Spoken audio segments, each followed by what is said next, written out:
Record कर दिया जी, sorry.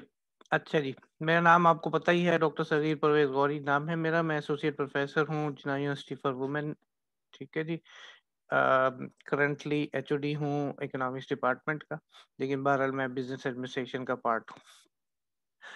तो आज हमारा ये 3 सीरीज का मैंने ये वेबिनार अरेंज किया है। ये पहला जो है वो सिंपल हम कोरिलेशन और रिग्रेशन पे करेंगे विद सॉफ्टवेयर ईव्यूज यूज करते हुए। दूसरा इंशाल्लाह हम टाइम सीरीज मॉडल्स पे करेंगे। और थर्ड हमारा जो है वो इंशाल्लाह जो है वो पैनल पे काम करेंगे। ठीक है जी। और मोस्ट प्रोबेबली ये फ्राइडे को ही हम यही टाइम रखते हुए तीनों नेक्स्ट 2 फ्राइडेज को कंडक्ट कर लेंगे इंशाल्लाह। तो आज का ये पहला लेक्चर है हमारा, वो है सिंपल कोरिलेशन एंड रिग्रेशन। ये जनरल टर्म्स हैं जो हमारी इकोनोमेट्रिक्स में या जो कहीं भी होंगी ये यूज होंगी, इसीलिए इसको मैं रिफ्रेश करना जरूरी समझता हूँ। सबसे पहला क्वेश्चन है, how can define this term that is correlation and regression. ठीक है जी। तो बेसिकली दोनों टर्म्स जो हैं रिलेशनशिप बिटवीन टू और मोर देन वेरिएबल्स हैं। दोनों टर्म्स का जो डेफिनेशन है, यानी रिग्रेशन को भी हम कहते हैं रिलेशनशिप बिटवीन टू और more than two variables, and correlation को भी हम कहते हैं relationship between two and more variables. अब इशू जाहिर है यही है कि जी what is the difference between these terms. जब दोनों का मतलब है रिलेशनशिप, तो टेक्निकली फर्क क्या आ रहा है। तो कोरिलेशन हम कहते हैं न्यूमेरिक रिलेशनशिप बिटवीन टू और मोर देन टू वेरिएबल, यानी हमें जो भी जब भी कोरिलेशन करेंगे हमें कोई ना कोई एक न्यूमेरिक वैल्यू मिलेगी। For two variable correlation is said to be simple correlation, and for more than two variable called multiple or partial correlation. ठीक है। For numeric we means if R stands for the coefficient of correlation, capital R अमूमन हम variable लेते हैं जिसको coefficient of correlation कहते हैं। Correlation lies between always lies between -1 and +1। इसका मतलब ये हुआ कि जी आर जो है ना तो -1 से मजीद मजीद कम हो सकता है, ना ही +1 से ज्यादा। और अगर ऐसा आ रहा हो तो इसका मतलब आप 100% समझे कि आपकी कोई मिस्टेक है और कोई डाटा की है या कोई फॉर्मूले की गलती है। ठीक है। अगर अब इन तीनों में से 3 वेरिएबल हम उठा लें, 3 चीजें उठाएं, नाउ वी टेक 3 वैल्यूज, यानी R is equal to -1 means significantly correlated but on negative side. और अगर R जीरो है मींस नो कोरिलेशन और there is no relationship between variable. और +1 का मतलब है means significantly correlated but on positive side. अब देखिए R-1 में भी सिग्निफिकेंटली कोरिलेटेड था और R+1 में भी। The question is how can we interpret R when with respect to sign negative और positive. In practice, we have two types of relationship, that is direct or indirect relationship between variables. Direct relationship means both variables are either increasing or decreasing. In this case, R is always positive. ठीक है जी। यानी direct relationship अगर आपका आता है, यानी दोनों variable या तो इंक्रीज हो रहे हैं साइमल्टेनियसली या फिर डिक्रीज हो रहे हैं, तो इसका मतलब है पॉजिटिव रिलेशनशिप होगा always. And for indirect relationship one variable increase is is increasing and another decreasing. ठीक है जी। और vice versa in this case और नेगेटिव होगा। अब एग्जांपल हम लेते हैं, let the value of r is -0.8, so we can interpret that one variable is increasing and the other decreasing or vice versa. And if r is positive, we can say that both variables are increasing or decreasing. R जो है वो coefficient of correlation होता है, actually tells us about the significance of the relationship between variables. R square हम calculate करते हैं जिसको हम कहते हैं coefficient of determination, which tells us about the percentage relationship of between two variables. For example, if r is 0.8, variables are highly correlated. ये हम interpret कर सकते हैं क्योंकि r close to 1 है। आर स्क्वायर का मतलब क्या हुआ जी, 0.64 means both variable are 64% related to each other, और one variable is 64% dependent to the other variable. ठीक है जी। ये सिंपल हमने कोरिलेशन के हवाले से ये एनालिसिस लिखा। ठीक है जी। अब अगर रिग्रेशन पे हम आए तो मैं असल में मैं ये समझ रहा था कि इसी में होगा, लेकिन एक मिनट,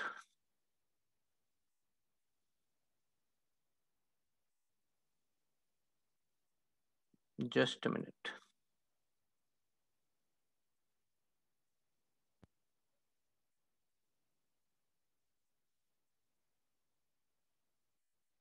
अच्छा जी, रिग्रेशन में आ जाए। Simple regression is a functional relationship between two variables y is equal to F of X और y is equal to a plus B X, where y dependent variable है और x इंडिपेंडेंट वेरिएबल है।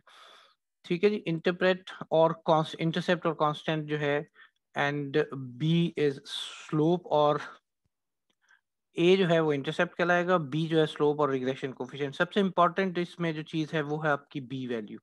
b क्या है हमारा? Regression coefficient. अब the method for estimating A and B, क्योंकि हमारे पास y और x की वैल्यूज गिवन होंगी, हमें सिर्फ एस्टिमेट क्या करना होगा, a और b, वो कहलाता है OLS यानी ordinary least square method. The formula for estimating the parameter for the regression are, ये सिंपल फॉर्मूले हैं। अभी हमें इस वक्त हमें फॉर्मूले याद करने की कोई जरूरत नहीं है, मैं सिर्फ बेसिक कॉन्सेप्ट देने की कोशिश कर रहा हूँ। ठीक है जी, तो ये एक एग्जांपल हुई हुई है हमारे पास, लेकिन बहरहाल इसमें हमें कोई ज़रूरत नहीं है इसकी तरफ जाने की। अब मैं शेयर कर रहा हूँ जनाब आपके साथ ईव्यूज पे, हम मारूँ मैं डायरेक्ट। ठीक है जी, इसको क्लोज कर देते हैं। ये ईव्यूज का सेटअप है हमारे पास। ठीक है जी, सबसे पहले तो आपको जाहिर है कोई भी सॉफ्टवेयर आपको यूज करना है, तो इसका मतलब क्या हुआ कि आपको बेसिकली उसमें एक फाइल जनरेट करनी होती है। तो हमने सबसे पहले फाइल कैसे जनरेट करनी है? File new work file, route आप दोबारा देख लें क्या है जी, file new work file, EViews की फाइल जो भी होगी वर्क फाइल होगी। सेकंड स्टेप आपके पास आता है फ्रीक्वेंसी। तो फ्रीक्वेंसी में हमारे पास ये डिफरेंट ऑप्शंस हैं। ठीक है जी, अब जो ज्यादातर हमारे स्टूडेंट जो काम कर रहे हैं वो एनुअल पे कर रहे हैं या मंथली पे कर रहे हैं। लेट्स सपोज कि वो एनुअल है और एनुअल का डाटा लेट्स सपोज कि 1973 से 2020 या 2019 तक है। तो ये हमने किया और ओके कर दिया, तो ये हमारी एक फाइल बनी जिसमें टोटल ऑब्जर्वेशन कितने हैं? 47। एक और फाइल क्रिएट करते हैं, इसको हम कह देते हैं एनुअल है ये, इसका नाम हम चेंज कर सकते हैं यहाँ पर, इसको हम कह देते हैं एनुअल। ठीक है जी, उसके बाद एक और फाइल क्रिएट करें और हम कहते हैं जी फ्रीक्वेंसी इस दफा हमारे पास जो है वो मंथली है। मंथली पे जो डाटा जो मैं अभी हम डाटा यूज करेंगे वो है जुलाई 2001 से, तो 2001:07 से लेकर हमारे पास बेसिकली 2020 जून तक का वैल्यूज गिवन है। ठीक है, यानी हमने किस तरह पीरियड कैसे लिखना है कि ईयर है और कॉलम है और उसके बाद उसका मंथ नंबर है। ठीक है जी, और एंड में भी इसी तरीके से ओके किया, तो ये टोटल ऑब्जर्वेशन आपके पास बनती है 228। ये हमारी फाइल क्रिएट हो गई जिसमें हमारा डाटा जो है वो मंथली है। ठीक है जी,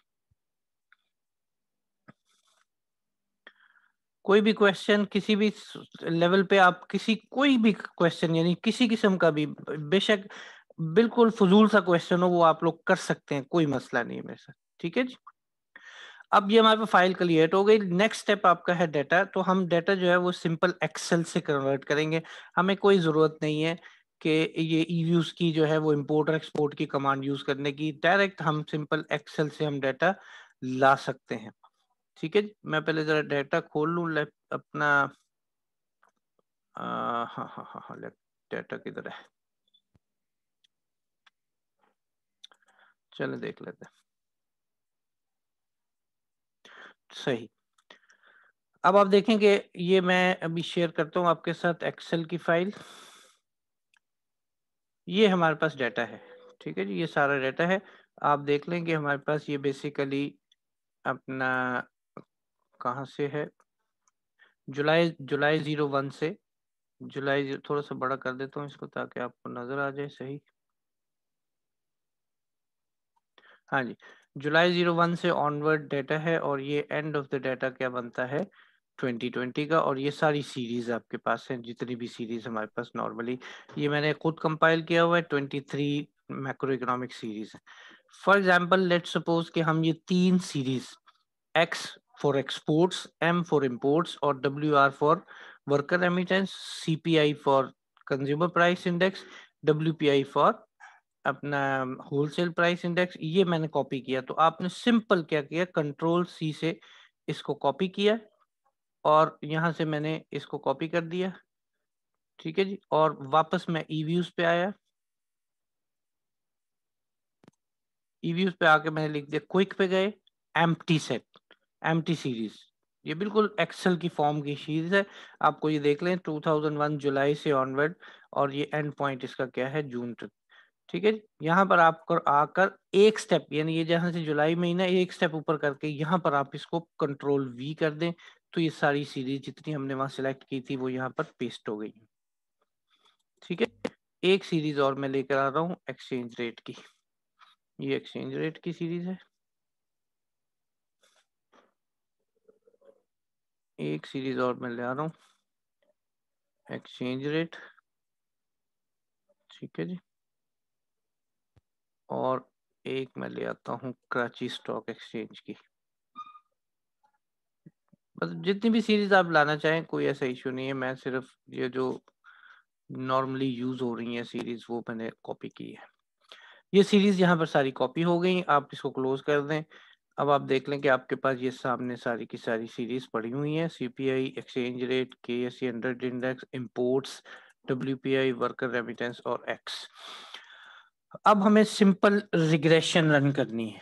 फॉर एग्जांपल जैसे मैंने अभी बताया कि जी ये इक्वेशन रिग्रेशन थी, क्या थी हमारे पास, ये y is equal to A plus B X, तो सिंपल है। सिंपल का मतलब क्या हुआ, सिंपल का मतलब है two variable case.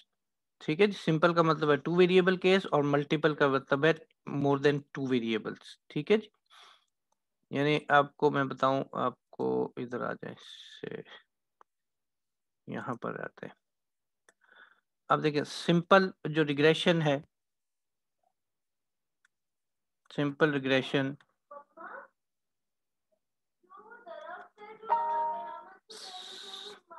Simple regression जो है वो आपका क्या हुआ, आपके पास simply y is equal to A plus B X, ये हमारा सिंपली सिंपल इक्वेशन है। इसका मतलब सिंपल क्यों है ये, क्योंकि टू वेरिएबल केस है। ठीक है, और यही इक्वेशन अगर हम चेंज करें कि y is equal to A plus B one into X one plus B two into X two, तो ये हमारे पास क्या हो जाएगी, ये मल्टीपल रिग्रेशन हो जाएगी, थ्री वेरिएबल केस।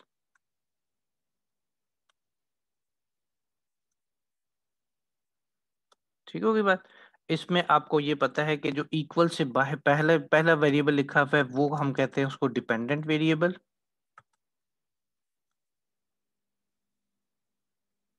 और जो इक्वल के बाद आएगा वो एक्स एक्स है, तो ये और एक्स वन और एक्स टू,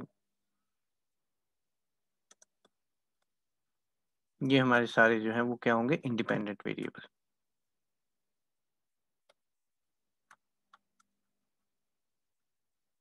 ठीक है जी, तो अब हमें बेसिकली क्या चीजें फाइंड आउट करनी होती हैं, जो पैरामीटर। अब आप देखिए हम कह रहे हैं फॉर सिंपल केस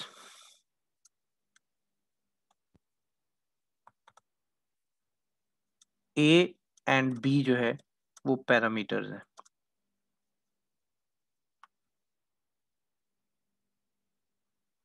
ठीक है जी, पैरामीटर्स हैं, और जो कि हमें which are to be estimated by using given values of कौन से वेरिएबल्स x एंड y। ठीक है जी, same as for multiple case,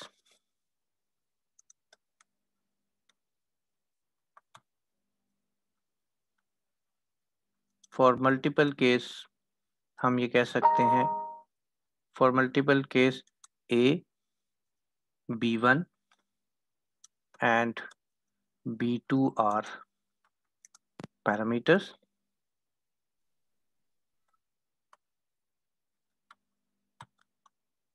parameters or to be estimated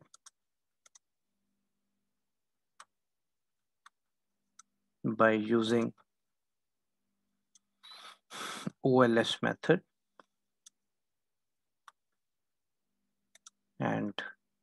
given values of y x1 and x2। ठीक होगी बात। तो ये हमारे पास, अब हमारे पास मैंने जो वेरिएबल्स वहां ईव्यूज पे कॉपी किए हैं वो हैं x जो कि होती है एक्सपोर्ट्स पाकिस्तान की,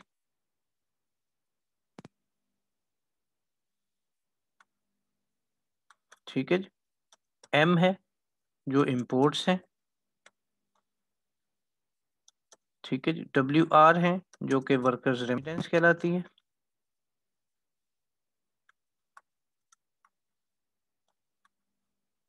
वर्कर रेमिटेंसेस, ठीक है जी।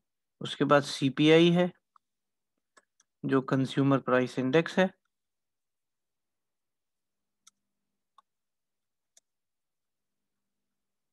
सही है। WPI है जो कि होलसेल प्राइस इंडेक्स है,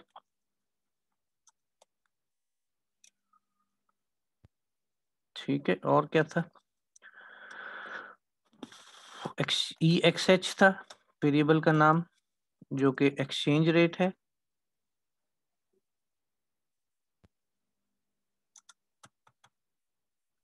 एक्सचेंज रेट है US डॉलर्स में। और आखिरी सीरीज थी हमारे पास कौन सी, KSE। तो ये है कराची स्टॉक एक्सचेंज,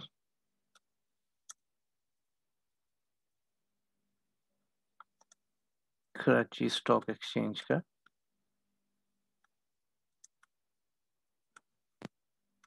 इंडेक्स। ये हमारे पास वेरिएबल्स जो मैंने अभी कॉपी किए। फॉर एग्जांपल लेट्स सपोज पहले हम इक्वेशन फाइंड आउट करने चाह रहे हैं कि x is a function of m। मतलब क्या हुआ कि हमें ये इक्वेशन एस्टिमेट करनी है कि x is equals to a plus b into m। ये इक्वेशन हमें एस्टिमेट करनी है, ठीक है जी। एक इक्वेशन करेंगे, दूसरी इक्वेशन लेट सपोज कि हम ये करना चाह रहे हैं कि m is a function of x and exchange rate, ठीक है। इसका मतलब यहाँ पर इक्वेशन क्या यूज करेंगे हम कि m is equals to a plus b1, ठीक है, b1 into X plus b2 into exchange rate. ये दो इक्वेशन हमें एस्टिमेट करनी है अब, ठीक है जी। एक हम ये एस्टिमेट करेंगे ईवीयूज को यूज करते हुए और एक ये यूज करेंगे, ठीक है जी। अच्छा अब आप याद रखें कि ये तो हमने मैथमेटिकल फॉर्म लिखी है सारी, ये हमारी क्या है, ये मैथमेटिकल फॉर्म है,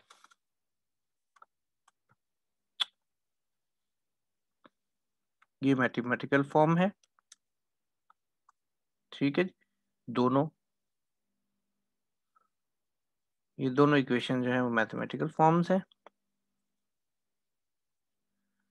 अब इन ई व्यूज में हमें कैसे लिखनी है, कोई भी इक्वेशन जब हम लिखेंगे तो हम ई व्यूज में साइन यूज नहीं होते और वेरिएबल यूज होते हैं, यानी x space c space m। ये हमारे पास बेसिकली ये पहली इक्वेशन है, इसको नाम दे देते हैं, ये फर्स्ट इक्वेशन ले लें, इसको हम कह देते हैं कि ये सेकंड इक्वेशन है, ठीक है। अब ये इक्वेशन है ईव्यूज, इन ईव्यूज ये इक्वेशन 1 ऐसे लिखेंगे, ठीक है।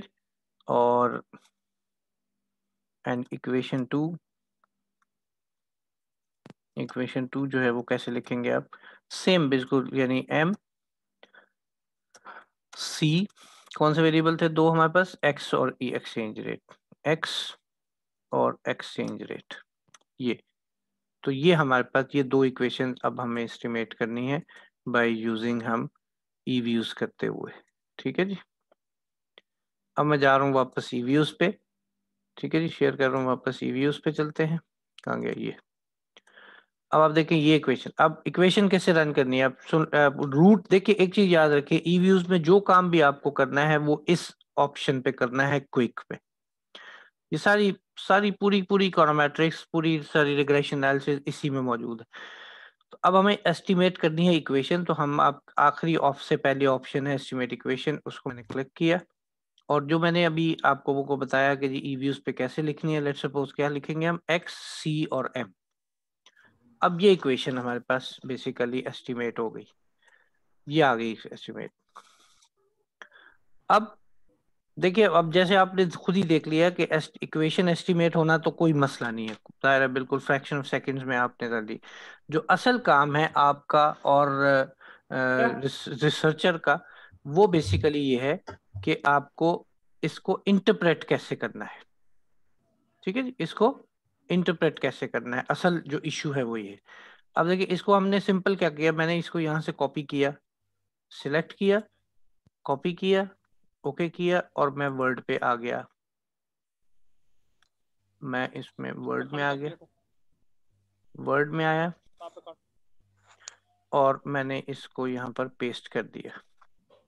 ये अब रिजल्ट हमारे पास सामने आ गया। ठीक है जी, ये पूरा रिजल्ट है इक्वेशन का, जिसमें आपने देख लिया कि डिपेंडेंट वेरिएबल आपका है x। ठीक है जी, डिपेंडेंट वेरिएबल x है, ये आपका कोफिशिएंट था, और ये अब कांस्टेंट था, और m आपका जो है डिपेंडेंट वेरिएबल। अब इसमें जो इंपॉर्टेंट चीजें हैं वो मैं हाईलाइट कर रहा हूँ। कोफिशिएंट्स हैं ये टी स्टेटिस्टिक्स है, आर स्क्वायर है, ये जितनी इंपॉर्टेंट चीजें हैं, जो वैसे तो सारी इंपॉर्टेंट है, लेकिन जो चीजें हमें चाहिए वो मैं लिख रहा हूँ सिर्फ। ठीक है जी, और इसमें एक ये भी है रिग्रेशन। ठीक है जी, ये वो चीजें हैं जो हमें चाहिए इंटरप्रिटेशन के लिए, और एक आखिरी वैल्यू ये है। ठीक है जी, अब बजाय इसके कि हम इस पूरी इक्वेशन को इस तरीके से लिखें, हम करते ये हैं कि बेसिकली हम जो है वो इसको स्टैंडर्ड फॉर्म में लिखते हैं। इस इक्वेशन को मैंने स्टैंडर्ड फॉर्म में लिखा, स्टैंडर्ड फॉर्म। स्टैंडर्ड फॉर्म में कैसे लिखेंगे, अब देखिए, इंडिपेंडेंट वेरिएबल था आपका x इज इक्वल्स टू, अब कोफिशिएंट देखें क्या है, कोफिशिएंट आपके हैं, सॉरी, क्या जी, पहली वैल्यू क्या है कांस्टेंट की, 682.57, 682.57। थोड़ा छोटा कर लें ताकि ये ऊपर से इक्वेशन हमें नजर आ जाए। ठीक है,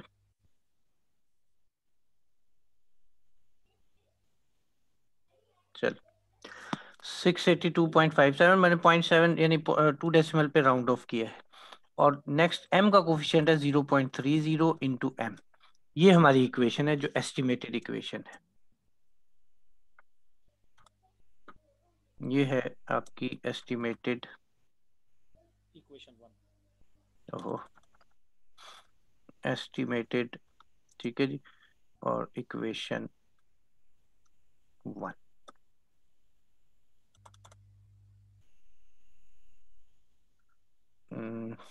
एक मिनट,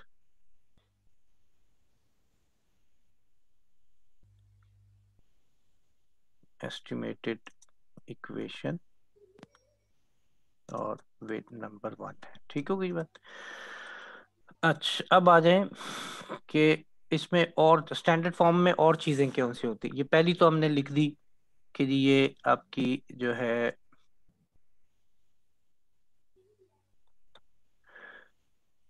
अब जो नीचे इसके लिखना है आपको, वो टी स्टेटिस्टिक्स लिखनी है, टी स्टेटिस्टिक्स। आप देखें कि 682 की टी स्टेटिस्टिक्स है 16 पॉइंट, कितनी है, 16.71। और जो एम की है, सॉरी, एम की है वो कितनी है, वो है जी 24.46। ये आ गई, दो चीजें आ गई। थर्ड चीज आपको लिखनी है आर स्क्वायर। आर स्क्वायर क्या है जी इसमें, 0.72। आर स्क्वायर है जी हमारे पास 0.73।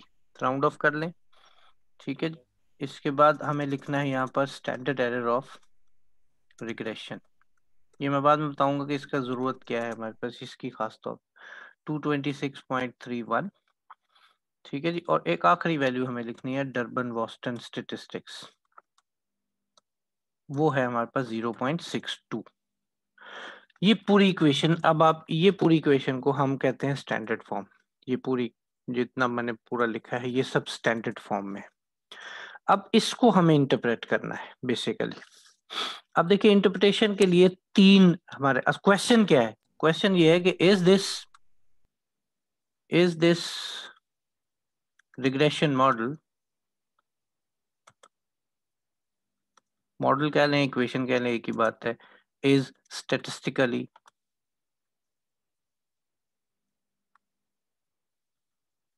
सिग्निफिकेंट, ठीक है, सिग्निफिकेंट, और हम कह रहे हैं फिट फॉर फोरकास्टिंग। ये हमारा ऑब्जेक्टिव होता है रिग्रेशन का, ये हमारा क्वेश्चन है, main question. Is this regression model is statistically significant, और हम कहते हैं फिट फॉर फोरकास्ट। यानी अगर कोई भी इक्वेशन स्टैटिस्टिकली सिग्निफिकेंट होगी तो हम उस इक्वेशन को कहेंगे कि ये फिट फॉर फोरकास्टिंग है, ठीक है, अदरवाइज नहीं कहेंगे। अब for statistical significance,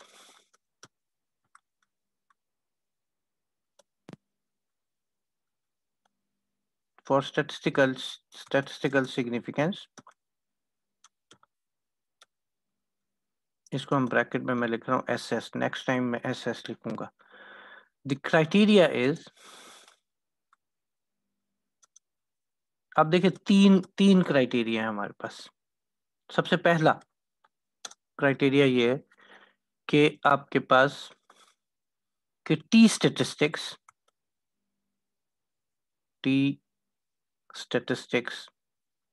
of regression coefficient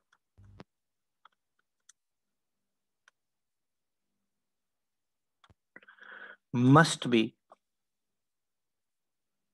statistically significant, ठीक है जी। ये तो पहली असर्शन है कि जो टी स्टेटिस्टिक्स है किसकी, आपका रिग्रेशन कोफिशिएंट। रिग्रेशन कोफिशिएंट कौन सा होता है, आपका जो इंडिपेंडेंट वेरिएबल का कोफिशिएंट होगा वो आपका बेसिकली रिग्रेशन कोफिशिएंट है।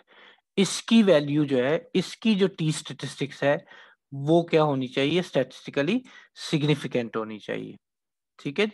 And the criteria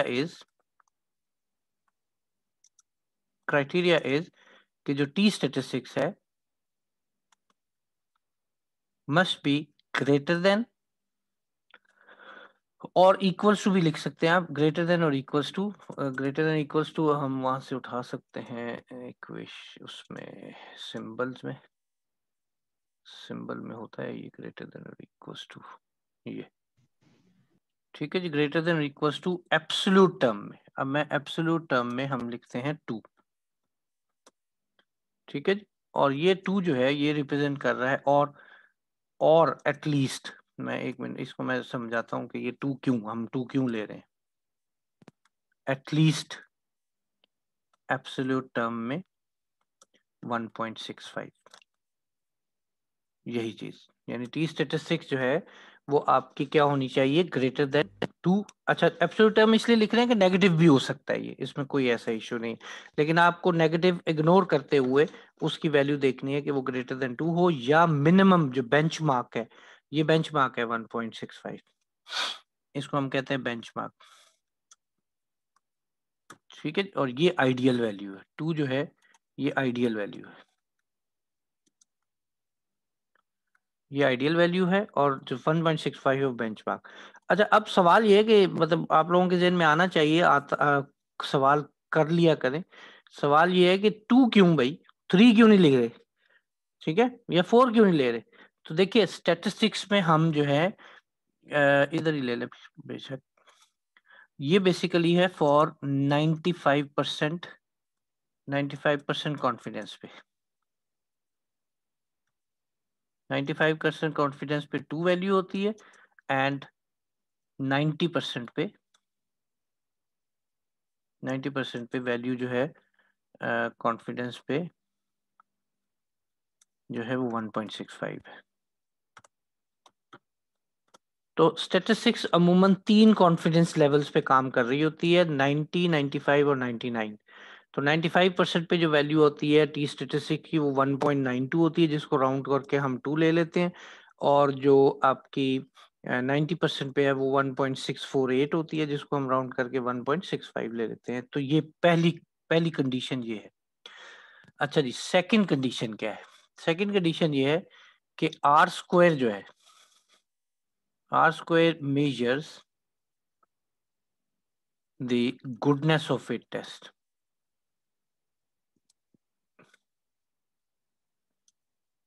Goodness of fit test, ये मतलब है जिसको हम कोफिशिएंट ऑफ डिटर्मिनेशन भी कहते हैं, coefficient of determination, coefficient of determination भी कहते हैं। ठीक है जी, R square measure the goodness of fit and the ideal value जो है, ideal value for statistically significance is close to 1, close to 1 or at least close to 0.65। अब वही बात जैसे ऊपर हमने लिखा कि आइडियल वैल्यू तो 1 है, लेकिन बेंचमार्क वैल्यू क्या है? 0.65। अगर ये इसके इक्वल होगी तब हम कहेंगे कि आर स्क्वायर जो है वो क्या है? स्टैटिस्टिकली सिग्निफिकेंट है। और थर्ड वन जो है वो है आपका डर्बन वॉस्टन statistics measures the autocorrelation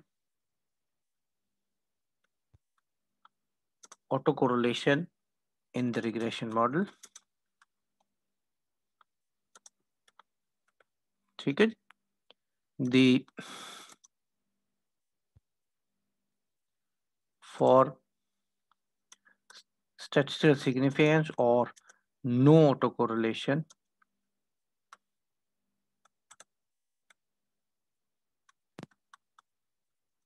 the ideal value of Durbin-Watson statistics is greater than 2, greater than 2 or at least 0 point greater than 1.65। अब सवाल ये देखिए, अब देखो मैंने क्या लिखा है, Durbin Watson statistics measure the autocorrelation in the regression model for statistical significance, यानी स्टैटिस्टिकल सिग्निफिकेंस के लिए ये कंडीशन लाजमी है कि ऑटोकोरिलेशन आपके पास नहीं होनी चाहिए। ठीक है, the ideal value is Durban-Watson statistics greater than 2 और एटलीस्ट ग्रेटर देन 1। अब अगर ये तीनों condition now if sorry if these three conditions, criteria कह लें,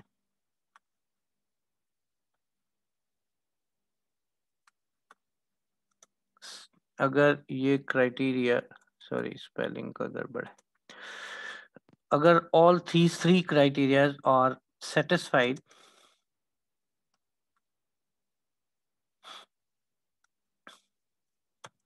we can say that the regression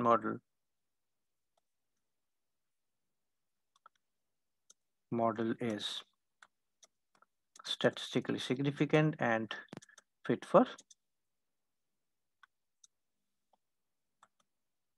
forecasting।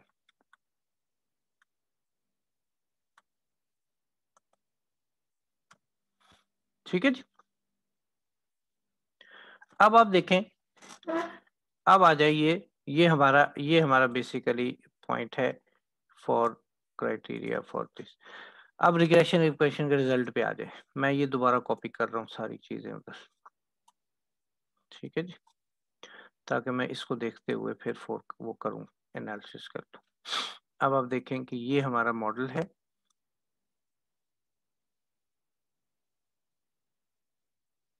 अब आप बताएं कि ये इक्वेशन स्टैटिस्टिकली सिग्निफिकेंट है या नहीं।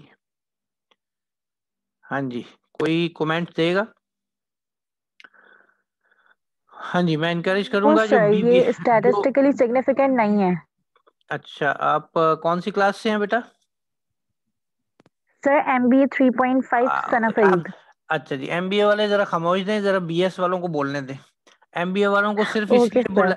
एमबीए वालों को सिर्फ इसलिए बुलाया कि उनका रिवाइज हो जाए। ठीक है जी, okay sir, okay, thank you so much. ठीक। हाँ जी, कोई बीएस का स्टूडेंट बताए मुझे कि ये जो हमने ऊपर 3 क्राइटेरिया पढ़े हैं, देखिए मैं दोबारा रिवाइज कर रहा हूँ। सबसे पहला क्राइटेरिया था कि G T statistics of the regression coefficient must be greater than और इक्वल टू 2 और एटलीस्ट ग्रेटर देन 1.65, पहला। दूसरा, आर स्क्वायर क्लोज टू 1 और close to 0.65। Third one, Durbin Boston statistics क्या होना चाहिए, ग्रेटर देन 2 और greater than at least greater than 1.65। अब आप इन तीनों क्राइटेरिया को देखते हुए मुझे को बताए कि जी ये इक्वेशन स्टैटिस्टिकली सिग्निफिकेंट है या नहीं। हाँ जी,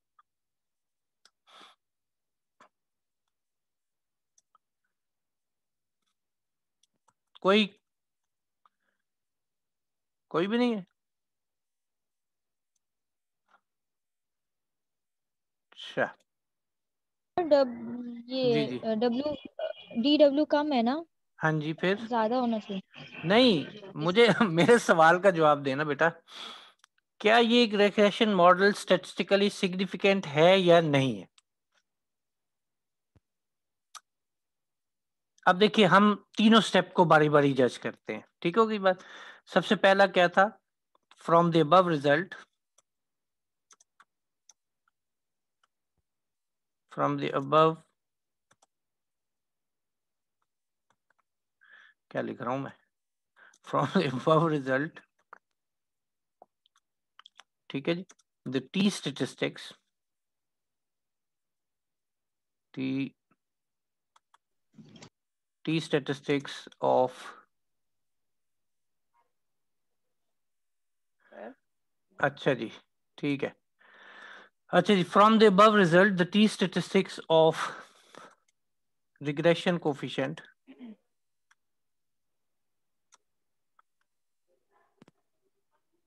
हमारे पास यहाँ रिग्रेशन कोफिशिएंट था किसका, एम का, ठीक है जी, इज कितना है जी, 24.46, ठीक है, विच इज सिग्निफिकेंटली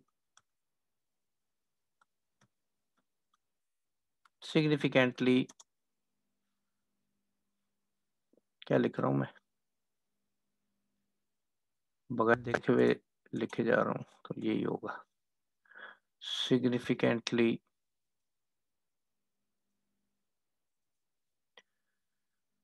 ठीक है जी, significantly greater than the ideal value of 2, ठीक है। सो as far as regression coefficient,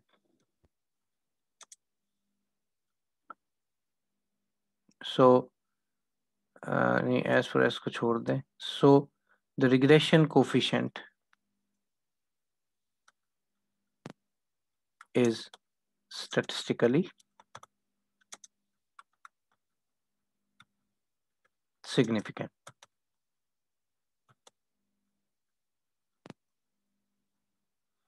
ठीक हो गया जी। पहला क्राइटेरिया आपका वेरीफाई हो गया कि जी हम कह रहे हैं कि जी पहली क्राइटेरिया के मुताबिक क्योंकि उसकी टी स्टेटिस्टिक जो है वो ग्रेटर देन 2 थी, तो हमने ये कह दिया कि जी ये इक्वेशन जो है वो ये जो as for as regression coefficient the model is statistically significant, पहला का। अब आ जाइए R square, since R square of the above model is कितना है जी, 0.73 है। हम ये कहते हैं which is not close to 1, close to 1 तो नहीं है, ठीक है, but greater than the benchmark of कितना 0.65 यही था जी हमारे पास, सामने ऊपर लिखा है ये, हमें देख लें कि आर स्क्वायर की आइडियल वैल्यू तो है 1 है, लेकिन क्या होना चाहिए क्लोज टू 0.65, ये हमारी बेंचमार्क थी। तो हम ये कह रहे हैं कि सिंस आर स्क्वायर जो है ये हमारे पास क्या है of the above model is 0.73 which is not close to 1। ठीक होगी, हम मान रहे हैं क्लोज नहीं माननी है, लेकिन बट सब आगे बीच में कि but greater than the benchmark of 0.65। So R square is हम कह सकते हैं स्टैटिस्टिकली सिग्निफिकेंट। ये भी क्लियर हो गया हमारा। तो 2 पॉइंट हमारे यहाँ पर सेटिस्फाई हो गए। ठीक हो गई बात। अब आ जाए थर्ड वर्ड कि Durban Boston statistics is of the above model is कितना था 0.62 था मेरा ख्याल यही था 0.62। अब देखो विच इज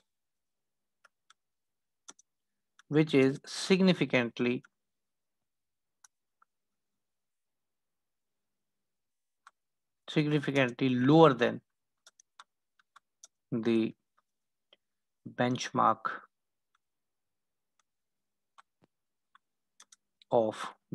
value of कितनी थी 1.65, बहुत कम है। सो हम ये कह सकते हैं कि there is auto correlation in the regression model 1, so therefore the model 1 is statistically insignificant।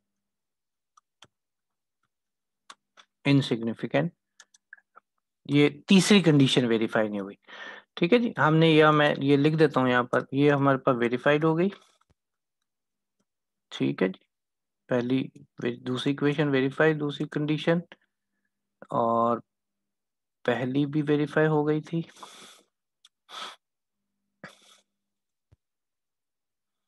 लेकिन तीसरी जो है वो हम कह रहे हैं नॉट वेरीफाइड। ठीक है जी बात। तो अब ये तो हमने इंडिविजुअली तीनों को इंटरप्रेट कर लिया। अब हम लिखेंगे overall the regression model 1 is not statistically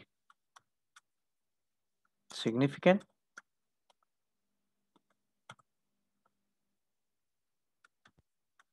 and not fit for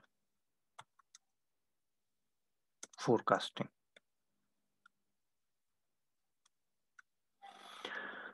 ठीक होगी जी बात। तो ये पहली चीज आपके पास, अब आप देख लें कि आपके पास जो है वो ये रिजल्ट आया स्टैटिस्टिकली इनसिग्निफिकेंट, ये रिजल्ट है हमारा फाइनल। अब इशू ये है कि ठीक है नहीं है, तो हर बीमारी का इलाज है ना। अब हम यहां लिख देते हैं ड्यू टू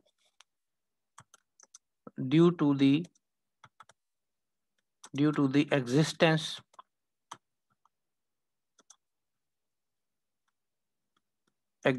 ऑफ क्या चीज, ऑटो कोरिलेशन।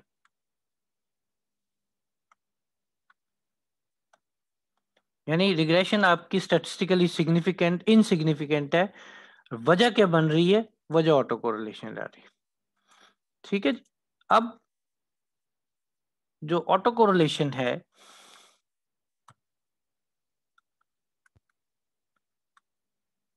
ये आपके पास ये one of the problems of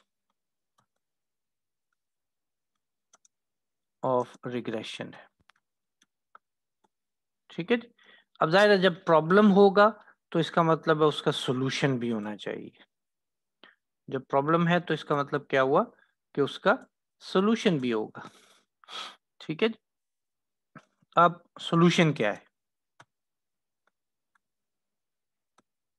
solution क्या है जी ऑटो कोरिलेशन का? कि if we found auto correlation in the regression model,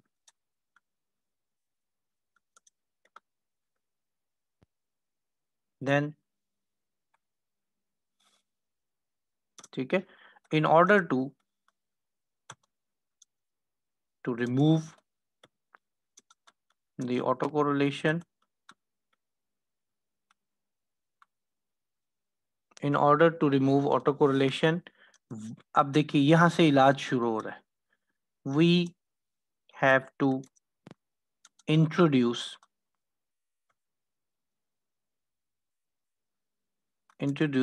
lag of dependent variable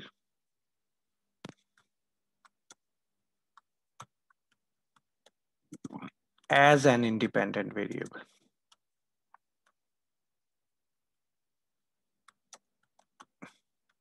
ये आपका रिजल्ट, आपका क्या है, इलाज है किसका, ऑटो कोरिलेशन का। ठीक है जी, we have to introduce lag of the dependent variable, we have to introduce a lag of dependent variable as an independent variable। ठीक है जी, in the regression model।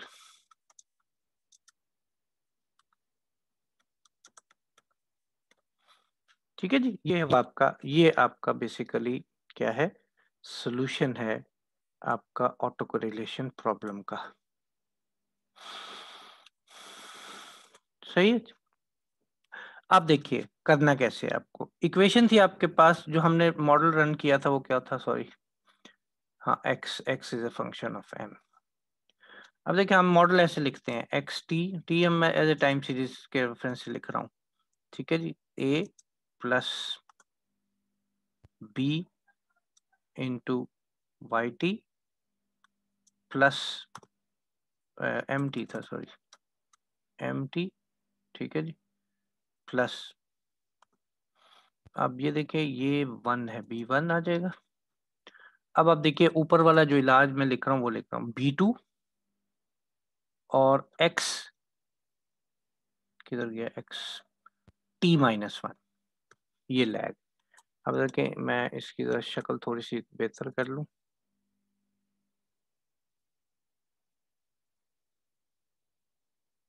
ये सबस्क्रिप्ट में होता है इसलिए मैं इसको ऐसे लिख रहा हूँ।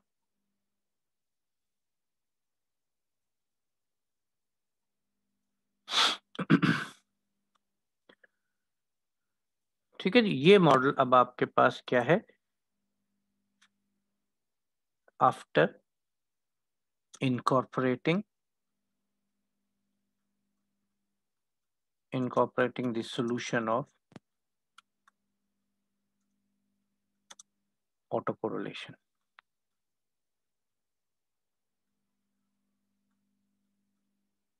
ठीक है जी, टाइम t जो है वो करंट पीरियड है, तो t-1 जो है वो क्या कहलाएगा, ये लैग ऑफ t मॉडल। अब आप देखिए यही मॉडल अब मैं ई व्यूज में कैसे लिखूंगा। इन ई views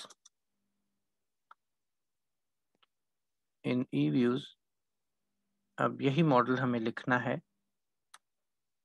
in EViews this model can be written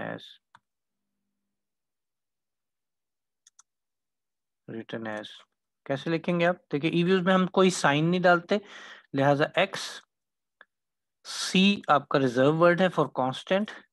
ठीक है जी, m आ जाएगा जो आपका डिपेंडेंट वेरिएबल था, इंडिपेंडेंट वेरिएबल था, और लैग हम लिखेंगे x ब्रैकेट -1। ठीक है जी, अब देखें कि यहाँ t-1 है, तो आपको ई व्यूज में हमें लिखना है ब्रैकेट -1। अब देखिए मैं वापस जा रहा हूँ ई व्यूज पे, आ गया मैं। इस इक्वेशन को आप नाम दे दें, हमने इक्वेशन 1 नाम दे दिया, छोड़ दिया। दोबारा रन कर रहा हूं मैं इक्वेशन, एस्टिमेट इक्वेशन, हमने लिखा x c m और x ब्रैकेट -1। ठीक है जी, ये मॉडल वही था जो भी हमने लिखा था उस पे। ओके कर दिया। अब आपके पास ये मॉडल आ गया। अब आप देखिए कि इसी इक्वेशन को मैं दोबारा इस पूरे डाटा को सेव करूंगा। कॉपी कर रहा हूँ किस पे, अपना वर्ड पे आ जाए हाँ हो जाएगी इधर। अच्छा, यहाँ से ये डाटा को डिलीट कर दें, डाटा की ज़रूरत नहीं। जब आप स्टैंडर्ड मॉडल में लिख दें तो डाटा की ज़रूरत आपके पास नहीं होती वैसे। ठीक है जी। इसको मैं डिलीट करना चाह रहा हूँ लेकिन पीछे जो है वो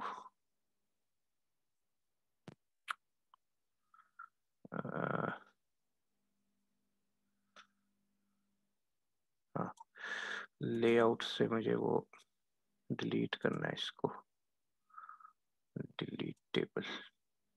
चल सही हो गया। चल वापस चल यार तू। ठीक है जी। ये अब आप देखिए कि ये इक्वेशन आपके पास किधर गई। ये इक्वेशन है। ठीक है जी, मैं इसको यहाँ से कॉपी करता हूँ। ये आपके पास रिजल्ट है। अब इसी को हम लिखेंगे किससे, स्टैंडर्ड फॉर्म में। तो मैं स्टैंडर्ड फॉर्म को दोबारा कॉपी करता हूँ, किधर गई ये।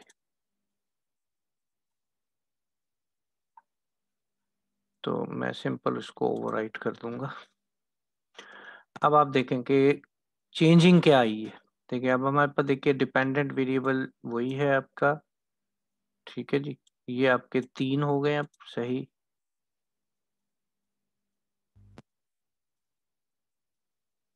ये हमें चाहिए तीनों कोफिशिएंट्स, तीनों की टी स्टैटिस्टिक्स चाहिए, आर स्क्वायर चाहिए, स्टैंडर्ड एरर का रिग्रेशन चाहिए, और तीसरी चीज आपको चाहिए, क्या हो रहा है, तीसरी चीज आपको चाहिए जनाब डर्बन-बॉस्टन स्टैटिस्टिक्स।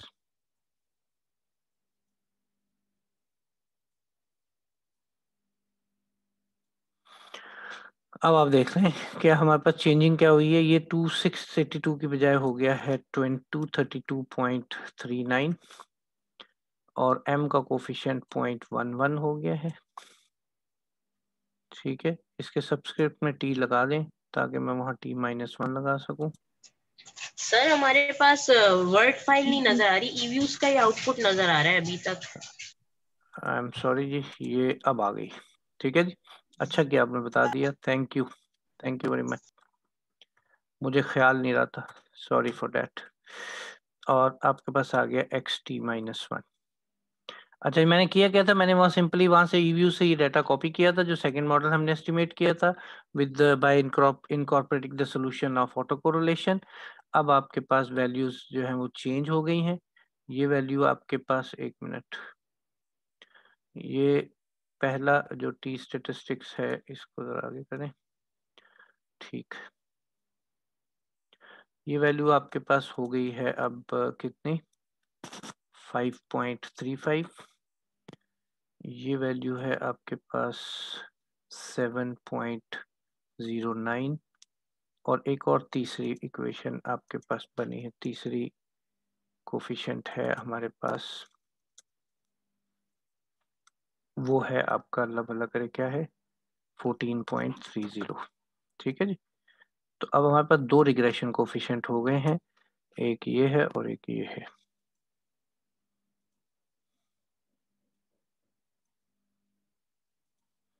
हाँ,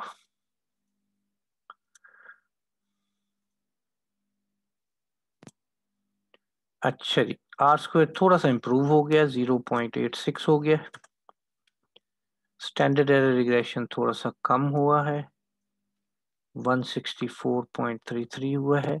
और डर्बन-बॉस्टन जो है वो क्या हो गया, इंक्रीज हुआ 2.24। तो ये अब आपके पास पूरा रिजल्ट है रिग्रेशन का।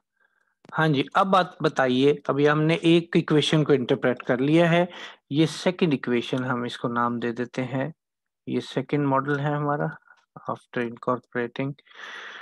ये इक्वेशन स्टैटिस्टिकल सिग्निफिकेंट है या नहीं है? हाँ जी, हाँ जी, मैं इनकरेज करूंगा स्टूडेंट्स जो क्लास अटेंड कर रहे हैं। जी, कोई बताएगा? अदर देन एमबीए, मैंने एमबीए वालों को खुद चुप करवाया है क्योंकि वो लोग ये सब कुछ कर चुके हुए हैं। जी जी, आमना बताइए please. Sir it is not significant. अच्छा जी, वजह बताएंगे? सर क्योंकि एक तो इसके आर स्क्वायर की जो वैल्यू है वो ज्यादा है। अच्छा जी, और इसके अलावा? अब देखिए, मैं दोबारा रिवाइज कर रहा हूँ, मैं आपको बताता हूँ। आपने बिल्कुल मुझे खुशी है कि आप बोले, आपने एटलीस्ट बात की है, लेकिन बहरहाल गलत बात की है। ठीक है जी। आपने देखिए, अब हमारे पास था क्या, सिचुएशन क्या थी? हमारे पास क्राइटेरिया क्या है? देखिए, पहला क्राइटेरिया क्या है, मैं दोबारा ऊपर से आ रहा हूँ। देखिए, T statistical regression coefficient must be statistically significant and the criteria is that the t statistics must be absolute term में greater than 2 or at least greater than 1.65। ये पहला क्राइटेरिया था। सेकंड क्या है कि r स्क्वायर जो है वो आपका क्या होना चाहिए, क्लोज टू 1 होना चाहिए। किसके लिए? स्टैटिस्टिकली सिग्निफिकेंस के लिए। स्टैटिस्टिकल सिग्निफिकेंस के लिए क्या होना चाहिए? क्लोज टू 1 होना चाहिए। आप कह रही हैं कि ये इसकी वजह से स्टैटिस्टिकली इनसिग्निफिकेंट है, गलत। स्टैटिस्टिकल सिग्निफिकेंस के लिए क्या है आपके पास कि ये क्लोज टू 1 होना चाहिए और एटलीस्ट क्लोज टू 0.65 होना चाहिए। अब आप मुझे बताइए ना, 0.85 जो है वो क्लोज टू 1 है कि नहीं है? जी, 1 है। क्लोज टू 1 है, तो क्या हुआ, इसका क्या मतलब हुआ कि इक्वेशन जो है वो क्या है, स्टैटिस्टिकली सिग्निफिकेंट है। इसका मतलब यही हुआ ना। ठीक है जी। और थर्ड क्राइटेरिया आपका डर्बन वास्टर है, which must be greater than 2 और एटलीस्ट ग्रेटर देन 1.65। अब आप देखिए कि अब मैं इसी को कॉपी कर रहा हूँ जो रिजल्ट मैंने पहले लिखा था, ताकि मुझे टाइप दोबारा ना करना पड़े। टाइप करने में टाइम लगता है और टाइम जो है वो अब थोड़ा सा कम हो गया है आपके पास। अब आ जाइए पहले वाले में। अब the from above the t regression the t statistics of regression coefficients, अब हमारे पास दो हैं। एक कोफिशिएंट m है, वो है हमारे पास कितना, 7.09। ठीक है जी। एंड फॉर x t-1 दूसरा जो कोफिशिएंट था x t-1 इज कितना है, 14.30। ठीक है जी। दो कोफिशिएंट से हमारे पास रिग्रेशन कोफिशिएंट, दोनों को मैंने रेड इसीलिए किया था। ठीक है जी। आपका अल्लाह भला करेगा, ये है। तो एक कोफिशिएंट था आपके पास m और दूसरा था, दोनों की वैल्यू जो है वो क्या है, सिग्निफिकेंटली ग्रेटर देन किसके हैं, ग्रेटर देन 2 है। ठीक है, हम कह रहे हैं which are significantly greater than the ideal value of 2, so the regression coefficients are statistically significant। ये वेरीफाई हो गई, ठीक होगी बात। अब r square of the above model is 0.85 है, which may be लिख देते हैं, हम कह सकते हैं which may be close to 1 और at least, और हम कह रहे हैं दूसरा भी कह देते हैं कि greater than the benchmark of 0.1.65 है r स्क्वायर। सो r स्क्वायर जो है वो भी स्टैटिस्टिकली सिग्निफिकेंट वेरीफाई हो गई। अब आ जाइए आखिरी डर्बन-वाटसन कितनी वैल्यू है, 2.24। The above model that क्या नाम है 2.42 है, which is significantly greater than, क्या है, लोअर नहीं है, अब ग्रेटर देन है, और सिग्निफिकेंटली नहीं लिखेंगे हम लेंगे which is simply greater than, greater than the bench, greater than the ideal value of 2, ideal value of 2। So there is no autocorrelation in the regression model 2, therefore हम कहेंगे model 2 is statistically significant और verify हो गई है। Clear है जी। और हम लिखेंगे ओवरऑल। ओवरऑल लिखा था मैंने, वहां लिखा था, ओवरऑल कॉपी नहीं किया। हाँ ये बल्कि इसको यहां तक लिखें। तो हम अब यहाँ आखिर में हम लिख रहे हैं कि ओवरऑल द रिग्रेशन मॉडल 2 जो है is statistically significant and fit for forecasting।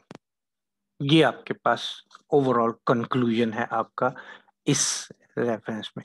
अच्छा एक चीज याद रखें हमेशा, मैं इसमें लिख देता हूँ फिट फॉर। अच्छा ये वन नीचे लिख देते हैं, one of the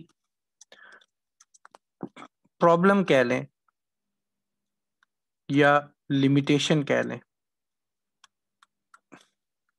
of regression model is that the dependent variable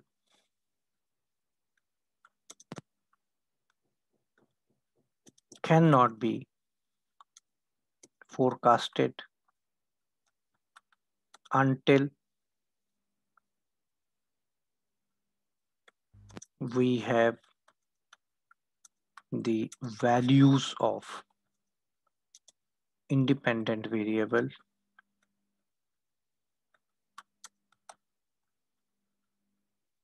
variables कह लें या variable कह लें, values of it for forecasting period।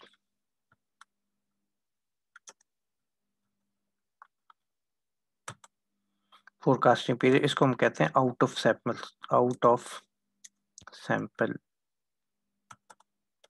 forecasting।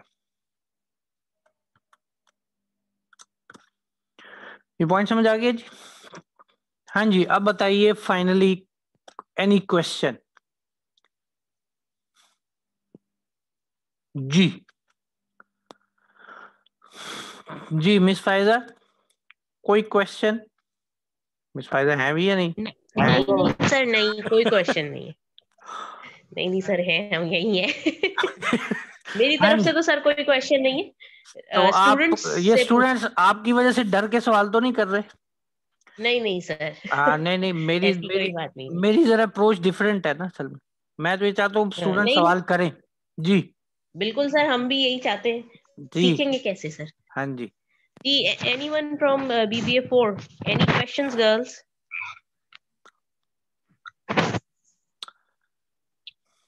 ठीक है सर, मेरा नहीं ख्याल, या होगा तो मुझे बाद में भेजेंगे, फिर मैं चले आंसर कर दूंगी उनका। ठीक है। अशरफ साहब, डॉक्टर अशरफ साहब कोई सवाल? ये हमारे साथ असल में ये बहुत शुक्रिया, जबरदस्त सेशन था। ये डॉक्टर अशरफ साहब, मैं मिस फायजा को बता दूं, डॉक्टर अशरफ साहब हमारे बहुत अच्छे दोस्त हैं और ये जनाब जी सर। इस्लामिया कॉलेज में मैनेजमेंट साइंसेज में असिस्टेंट प्रोफेसर हैं।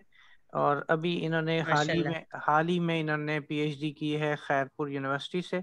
बहुत अच्छे हमारे दोस्तों में से हैं। ठीक है जी। इनकी स्पेशलाइजेशन जो है वो बेसिकली वही जो PLS और ये सारे काम होते हैं वो होते हैं टाइम सीरीज जी पे जी। नहीं, टाइम सीरीज में ही है। और एक और चीज भी है, ये मेरे स्टूडेंट भी रहे हुए हैं। ठीक है जी। हाँ ये इम्पोर्टेंट बात है सर, ये आप भूल गए। मैं आपका स्टूडेंट हूँ सर। ये मेरे स्टूडेंट भी रहे बिल्कुल हुए हैं।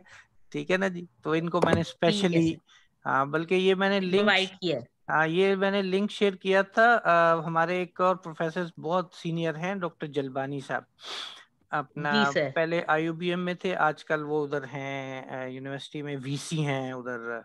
क्या नाम है, कहाँ पे है सर जी? नवाब शाह यूनिवर्सिटी में वो VC हैं। उनसे भी शेयर किया था कि अगर उनके स्टूडेंट्स आना चाहें तो वो भी आ सकते हैं। तो मेरा ख्याल है ये सही। सुबह, असल में मैंने लिंक सुबह शेयर किया है तो मैं लेट हो गया हूँ उनके जी रेफरेंस में। तो सही सही सही। एक और हमारे साथी हैं जो डीन है इधर, वो मेरे दोस्त हैं, वो भी बहुत अच्छे, अपना मसूद सरवरवान साहब सरगोदा यूनिवर्सिटी में। मैंने उनको भी लिंक शेयर किया था कि उनके कुछ स्टूडेंट्स अगर अटेंड करना चाहें। तो मैं ये चाह रहा था कि ज़ाहिर वेबिनार का यही फायदा होता है कि जितने भी लोग बिल्कुल अटेंड कर बिल्कुल सकें सर। ठीक है जी, होपफुली ये बिल्कुल आपके सर, लिए ये सेशन जो है वो बहुत अच्छा गया होगा। तो बहुत सर, बहुत अच्छा और नेक्स्ट बहुत अच्छी चीजें आपने बताई। अच्छा मिस फायदा, जी सर, नेक्स्ट फ्राइडे को भी करें। नेक्स्ट फ्राइडे को हम टाइम सीरीज मॉडल पे आएंगे, ठीक है जी। बिल्कुल सर, बिल्कुल डायरेक्ट हम ठीक है, टाइम सीरीज मॉडल पे आ जाएंगे, ठीक है जी। ठीक अगर है सर, अगर ठीक इनको है सर। इनको मिस फायदा, इनको अजम्पशंस कराने की जरूरत है या नहीं है, आप बताएंगी तो फिर, नहीं तो अजम्पशन नेक्स्ट वीक कर लेंगे। बिल्कुल सर, लेकिन सर मैं चाह रही हूँ थोड़ा हम फास्ट कर लें, इसलिए क्योंकि जो है वो मैं परमिशन लेना चाह रही हूँ यूनिवर्सिटी से कि वो हमें आकर ये टेस्ट रन करने दे दें। तो अगर 10-12 दिन में मिल जाती है तो फिर उससे पहले हमने ये पैनल और जो है नहीं, टाइम सीरीज वो कर लेना है। टेस्ट रन का क्या मतलब, इन लोगों के पास, अपने पास नहीं है, ईव्यूज नहीं है किसी के पास? सर है इन लोग, नहीं नहीं सर, अभी नहीं है इन लोगों के पास, यूनिवर्सिटी ही का आईटी डिपार्टमेंट इनके सिस्टम्स में डाउनलोड करता है। नहीं नहीं, और इनके दूसरा अपने हम चाहते हैं, हो घरों पे क्या? नहीं नहीं सर, नहीं अभी नहीं है सर, अभी नहीं है इनके। अच्छा, चले तो वो चल। इसलिए हमें यूनिवर्सिटी आना ही पड़ेगा। तो हम देखते हैं, खैर मैं कर लूंगी वो इंशाल्लाह अरेंज। मैडम ने अभी मुझे 10-15 दिन वेट करने को कहा था, क्योंकि वीसी हाँ साहब सख्ती से मना कर रहे थे हाँ, यूनिवर्सिटी नहीं आने अभी को ना। कल एक मीटिंग है अभी वीसी साहब से, वो जो फाइनल एग्जाम के हवाले हाँ, से, कल फाइनल एग्जाम के ठीक है हवाले से सर, मीटिंग है, तो देखते हैं क्या कहते हैं। ठीक है, ठीक है सर। ठीक है मैडम। चले सर, बहुत बहुत चले, ओके, शुक्रिया सर, ओके, थैंक आपने टाइम यू, निकाला। अल्लाह तो हाफिज। सर बस रिकॉर्डिंग आप मुझसे शेयर कर हाँ, दीजिएगा। ये रिकॉर्डिंग, ये पता है आज इत्तेफाक है कि ये वो 40 मिनट्स के बाद रुका नहीं है भाई, हाँ, मुझे मैं नहीं पता। यही, मैं समझी आप पेट से कर रहे हैं। नहीं नहीं, मैं तो अपना यूज कर रहा था। हैं? उसकी वजह है सर, क्या वजह ये है कि जब आपके स्टूडेंट्स या पार्टिसिपेंट्स मोर देन 30 हो जाते हैं तो वो डिस्कनेक्ट हो जाती है।